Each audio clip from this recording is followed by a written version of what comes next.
Okay, I'm going to do this in 3 parts, page 138, then page 139, then page 140. So you're going to get 3 videos for this area of regular polygons and composite figures. Is a little bit more difficult than what you would think. So I'm going to do a little bit of reading and then a bunch of examples. In the figure, a regular pentagon is inscribed in a circle, and a circle is circumscribed about the pentagon. The center of a regular polygon and the radius of the regular polygon are also the center and the radius of its circumscribed circles. So you know the radius, you know that's the center, and this PF is what is new. It's called the apothem. You're going to need to know that of a regular polygon. The apothem goes from the center perpendicular to one of the sides of a regular figure. And that's what it says right here. A segment drawn from the center of a regular polygon from here, perpendicular to a side of the polygon, is called an apothem. Its length is the height of an isosceles triangle that it has 2 radii as legs. So right here, AP is 1 radii and PB is the other radii of the isosceles triangle. A central angle of a regular polygon has its vertex at the center of the polygon, and its sides pass through consecutive vertices of the polygon. That's what we're talking about right here. The measure of each central angle, as you know, is 360 divided by the number of sides of the polygon N. All right, so now I'm going to give you some examples, and then I'm going to shut this off. I got 3 different things to talk to you about.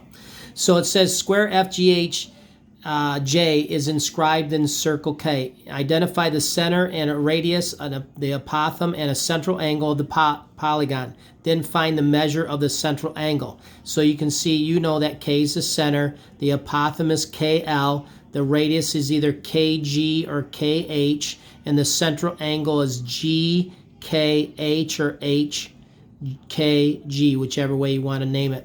A square is a regular polygon with 4 sides. That's the measure of each central angle is 360 divided by 4, or 90. Now, on this one, it's asking for the same thing. This is just an example that asks for what's the center, what's etc., etc., etc.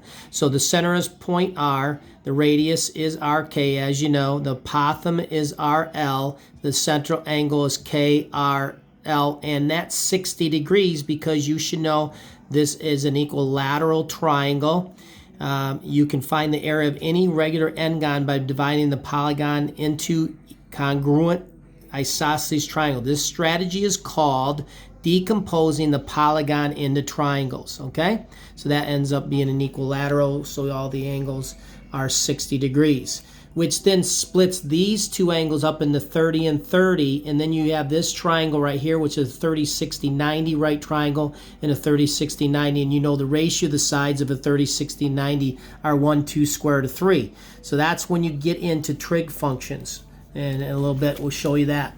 So real world example would be Kang created the stained glass window shown. The window is a regular octagon, okay? A side length of 15, so this length is 15, and an apothem of 18.1. So this length from the middle straight down, it says 18.1 right here, you just can't read it. Okay, so let's write it over here, draw it like that, and I'll go 18.1 inches.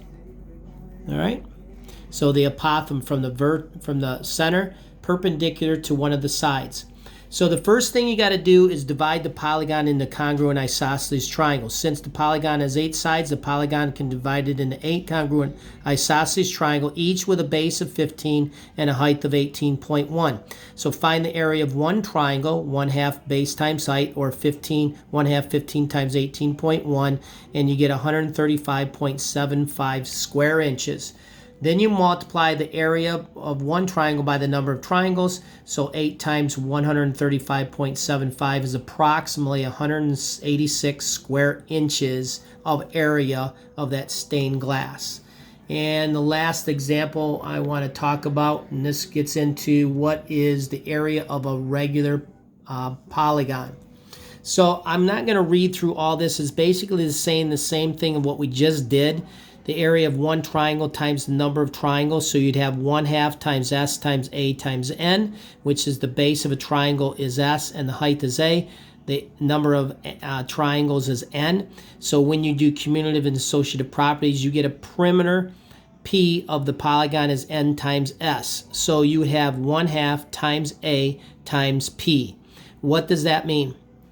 It means the area of a regular n-gon with side length s is 1/2 the product of the amphitheum, which is this segment from here to here, times the perimeter, okay?